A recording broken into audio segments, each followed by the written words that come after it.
Chapter 12. Where was Mama? Mr. Rosen tripped on the loose step outside the kitchen door. His wife grasped his arm, and he regained his balance. "It's very dark," Mama whispered as soon as they stood in the yard with their blankets and bundles of food gathered in their arms. "And we can't use any kind of light. I'll go first. I know the way very well, and you follow me. Try not to stumble over the tree roots in the path. Feel carefully with your feet. The path is uneven. And be very, very quiet," she added unnecessarily. The night was quiet too. A slight breeze moved in the top of the trees, and from across the meadow came the sound of the sea's movement, which was a constant sound here and had always been. But no birds called or cried here now in the night. The cows slept silently in the barn, the kitten upstairs in Kirsty's arms. There were stars here and there, dotting the sky among the thin clouds, but no moon. Anne-Marie shivered, standing at the foot of the steps. "Come," Mama murmured, and she moved away from the house. One by one, the Rosens turned and hugged Anne-Marie silently. Ellen came to her last. The two girls held each other. "I'll come back someday," Ellen whispered fiercely. "I promise." "I know you will," Anne-Marie whispered back, holding her friend tightly.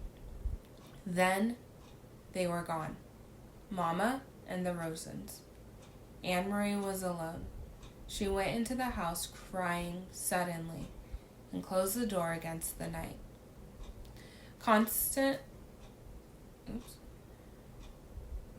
The lid of the casket was closed again. Now the room was empty. There was no sign of people who had sat there for hours. Anne-Marie wiped her eyes with the back of her hand. She opened the dark curtains and windows. She curled once more in the rocker, trying to relax. She traced their route in her mind. She knew the old path too, not as well as her mother, who had followed it almost every day of her childhood with her dog scampering behind. But Anne-Marie had often walked to town and back that way. She remembered the turns, the twisted trees, those gnarled roots pushed the earth now and then into knotted clumps, and the thick bushes that often flowered in early summer. She walked with them in her mind, feeling the way through the darkness.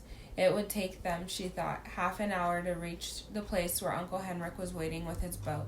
Mama would leave them there, pausing for a minute, no more, for a final hug, and then she would turn and come home. It would be faster for Mama alone, with no need to wait as the Rosens, unfamiliar with the path, slowly felt their way along. Mama would hurry, sure-footed now, back to her children. The clock in the hall struck once. It was 2:30 in the morning. Her mother would be home in an hour. Anne-Marie decided. She rocked gently back and forth in the old chair. Mama would be home by 3:30. She thought of Papa, back in Copenhagen alone. He would be awake too. He would be wishing he could have come, but knowing too that he must come and go as always. To the street corner store for the newspaper, to the office when morning came. Now he would be afraid for them and watching the clock, waiting for word that the Rosens were safe, that Mama and the girls were here at the farm, starting a new day with the sun shining through the kitchen window, and cream on their oatmeal. It was harder for the ones who were waiting, Anne-Marie knew. Less danger, perhaps, but more fear.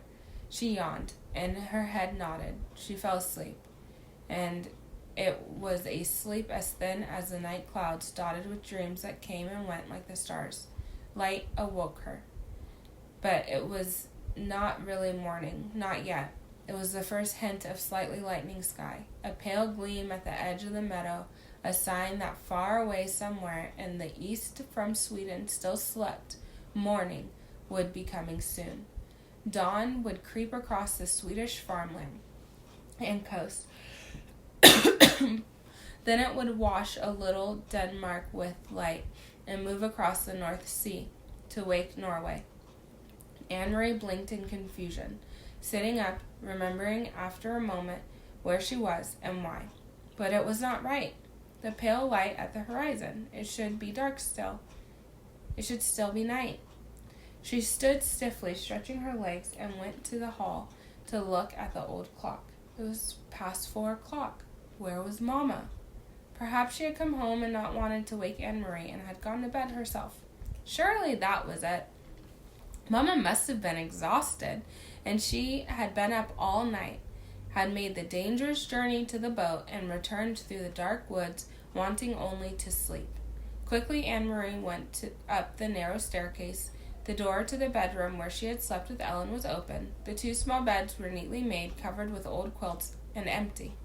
Beside it, Uncle Henrik's door was open, too, and his bed, too, was unused and empty.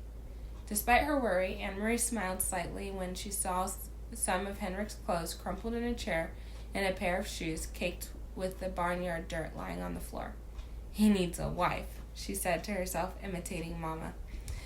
The door to the other bedroom, the one Kirsty and Mama were sharing, was closed. Quietly, not wanting to wake them, Anne-Marie pushed it open. The kitten's ears moved, standing up straight, its eyes wide, and it raised its head and yawned. It pried itself out of Kirsty's arms, stretched, then jumped lightly to the floor and came to Anne-Marie. It rubbed itself against her leg and purred.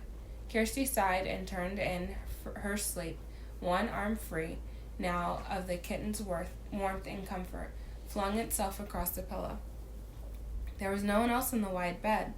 Anne-Marie moved quickly to the window, which overlooked the clearing that led to the path's entrance.